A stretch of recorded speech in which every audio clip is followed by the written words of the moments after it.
अच्छा गमके जोहार गे। जोहार गे। अच्छा मासे अबिना nyutum को लय ᱧᱚᱜ बिन। अलिंगा nyutum दो ना रामराय मार्डी। अतु दो ना कंची अदो नुआ तेहन बापला जहां बो नेल के नुआ दो मामो ओड़ा रे लिपि घुटू रे हुइना अदो मामो तको से खन जूर रेनते नुआ नते रे बो हुइ अदो नुआ बापला दो कोया हुइना नुआ दो अलिंग गिदे प्राव मार्डी। अच्छा ओका खना ना ना बहु तकिन जहां ना को अतु दिसम दो अकिना अतु दिसम दो ना संजय ना बो बाबन बो जमदा ये बोहड़दा ब्लॉक के हुइ। अच्छा अदो नोडे मा हांडी परवा लकना निसा लकना जिनिस मा बांग नेल ᱧᱟᱢ लेना अदो नोआ जिनिस को बिन चेलका बिन बुझाव के नोआ जहां सेंगेल समाज पाठा खना कमी हरा हुइना अदो हांडी परवा को नोडे मा बांग नेल ᱧᱟᱢ लेना और चेलका दो बिन बुझाव के नोआ कमी हरा मासे खाटो तबिन लया। अड़ी अड़ी जोहरा अब जहां बिन कुली किदिया ओनारा कुकली लेनी जहां अली नवा नवा के अब सेंगेल परिवार रे हेड़ा कना तबे जहां तिना नो अब सेंगेल परिवार नो अब सावता रे अली चली बापला बहे खन जतो तेहन दो अली गिद्रे स्वतंत्र बापला बिन हड़ी बिन परिवार तबे नो दो अड़ी नपाय गिलिन बुझोता के लगी अब अड़ी जगह ले नेल का हड़ी परिवार खातिर लेग जस्ती कना नियावनी हिसाबदी देहरो कना अदो सनाम बहा को गे अली जहां वो नेले नो यूट्यूब वाला को हो आप जो चिरगलमा आले लेका जहाँ के बिन हड़ी परिवते बापला हुई ओना लगी सनाम को बे सिकनत लेन खान अब आरहो लहा से बो मणांग दाड़े जोहार गे गोमके अदो आर पेड़ा पर्व को हम पालन खुशी रस्कर गे को बुझाव के जहाँ तिने अली पेड़ा ली नेवता बारते काटवा अब जहाँ नोआ अब अली चली और जहाँ तिने अब कमी को नेल काटे अड़ी रस्कर को बुझू का अदो मने मने तको मेरा नौका के बेस कना नौका के और नोआ को दो अब नपाई जिनिस कना अब नोआ नेव निप्स जे जहाना को हो बाय हिता नोआ दो अब जहाँ तिना सावतारा लेक लेकाते के बो कमी के बापला को मेन गानो पेड़ा को खुशी गया नोआ जहां हांडी परवा लकना परंपरा सहाय आवो अदो नोआ के हांडी परवा न्यू कते अड़ी गान लेक ते गहरो कना अदो नोआ नोआ सिकनतो मा जतो को गे तेहन हांडी परवा दो देहर मारांग जिनिस दो बांग कना अब सावता रे लेग हो गहरो कना और एटा एटा को बो लेग बो अगुई। अच्छा ठीक है आइमा साराव गमके अदो नितो आकोरिन पेड़ा को बो कुली बुझाव ᱧᱚᱜ कोआ उनको चेलका को बुझाव के अदो मिट बार पेड़ा को बो कुली ᱧᱚᱜ कोआ उनका तबन सजाव सपड़ा को तहेलान थान अदो नुकिन मिटंग पेड़ा बो ᱧᱟᱢ आकत किना हेज आकना किन जहां चे नुकिन बो कुली ᱧᱚᱜ किना। अच्छा गमके जोहार गे। जोहार गे गोके अदो मासे अबिना उपरुम लयो बिन अतु दिसम को अलिना अतु दो हुई कना बागड़ेगा आ ᱧᱩᱛᱩᱢ दो हुई कना झुटुरु अली बोहड़दा ब्लॉक। अच्छा एंडे खना नोडे दो तली ओला कना बलेन कोला नेता ले इना नेता कतलिन हिज एकना। अच्छा ठीक है अदो नय नोडेना कमी हरा को बिन नेल केया कम समय ते हुईना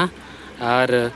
हांडी चे परवा लकना जिनिस को नोडे बांग नेल ᱧᱟᱢ लेना जहां चे निसा बो मेता कना खाटो ते बिन लय ᱧᱚᱜᱟ। अलिना उयहते दो तेहन नोआ कमी हरा जहां बो कमी हरा का अडी नपाय ते बो कमी का आर बांग अलिना उयहते दो आर एवं पेड़ा प्रभु को जहां को हेज एकना उनको को पालन को खुशी का गया अलिन काने सुने बालिन अंजम का जे सेंगेल थरोते नोआ कमी हुई कना अडी बड़ी हुई कना ओना दो बालिन अंजम जहां के कुडम सतलिन अंजम का बांगा अडी सेंगेल दिन हो नपाय को कमी बिना हंडी परवते। अच्छा आइमा साराव गमके ठीक है मा तेन नय बापला जहां बो नेल के अदो ओनारे नुकु आदिवासी सेंगेल अभियान पाठा खना गमके को हेज आकना अदो नुकु बो कुली ᱧᱚᱜ कोआ चेलका को कमी के ओना खाटो माचा तको लया अदो नुकिन गमके तकिन बो कुली किना नुकिन एड्रेस बो हतावा और नय कमी हरा को चेलका को कराव के और नोडन को पेड़ा पूर्व को और ओड़ा हड़ को मतामत चेलका ताहेना ओना किन लय ᱧᱚᱜᱟ मासे गमके अबिन उपरुम लय बिन। जोहार इन Kaluram Murmu all India Majhi Pargana Madwa Odisha state president सलाते रायरंगपुर जोनाल हेड अदो तेहेन नय लिपि घुटू अतुरे नुकिन रामराय मार्डी तकिना ओड़ा रे आकिनी हपन नोय बापला ताहे काना आदो नोआ बापला कमी होरा आदिवासी सेंगेल अभियान सेट खन जहाँ सेंगेल समाज लेकाते नोआ बिना हांडी बिना परवते तेहेñ नोडे बिना निसा बांग व्यवहार काते तेहेñ नोडे नोआ कमी होरा सतेना मेनखान नोय तेहेñ बिना हांडी बिना परवते जहाँ निसा बेगर जहाँ कमी होरा सतोक काना आदो नोआ कमी रे कम समय रे कम खर्चते नोआ कमी होरा पारमोक काना और नोआ कमी होरा रे चेत हो उनकान असुविधा और एटकेटोड़े जिनिस दो नोडे बाय हुयुग काना आदो तेहेñ ओनाते आदिवासी सेंगेल अभियान सेट खन सानाम होर ठेन नोआ कोदो अरदास ताहे काना जेमन तेहेñ आबो जुदी नोआ समाज परिवर्तन सानायत बना समाज ठीक होरते आबो इदी सानायत बना नोडे हिंसा सुया आबो चाबा सानायत बना इना खान दो तेहेñ नोआ समाज तलारे जहाँ समाज उनी आबो बाबो निसया बाबो बुलुचया सामाजिक और धार्मिक लेकाते नोआ निसा बाबो व्यवहारा निसा बाबो व्यवहार लेखान आबोआ जहाँ हिंसा सुया मन भाव मेना ओना को बाय हिजुआ ओना को बाय ताहेना ओनाते सानाम होड़ को ठेन और माझी को पारगाना को ठेन नुकु ठेन अरदास ताहेन काना जेमन नोआ जहाँ तिना के आबोआ जनाम खन गुजु हरिजा कमी होरा मेना नोआ कमी होरा रे आबो जेमन नोआ निसा बांग व्यवहार कातेन आबो नोआ कमी होरा बो पारममा सुखते शांतिते नोआ कमी होरा पारमोआ और जुदी आबो ओना निसा बन व्यवहार गया एनखान न्यू बुल काते अडी होर नेयाव कफरिया दाल दापाल नोंकाना परिस्थिति हो बेनाव दाड़ेया और नोय जहाँ मारे समाज रे नेलोग काना ओना को बेनाव काना जेमन नोआ को आलो हुयुमा जे एटा जाति एटा समाज को बापला लेका आबो सुख और शांतिते नोआ बापला पारमोमा नोंका आबो को कमी मा आदो मा निया कोगे सानाम होर ठेन अलिया अडी अडी बार बार अरदास और नेहर ताहेन काना जेमन मा नितो समाज बो परिवर्तन और समाज बो परिवर्तन लेना आबो समाज लहा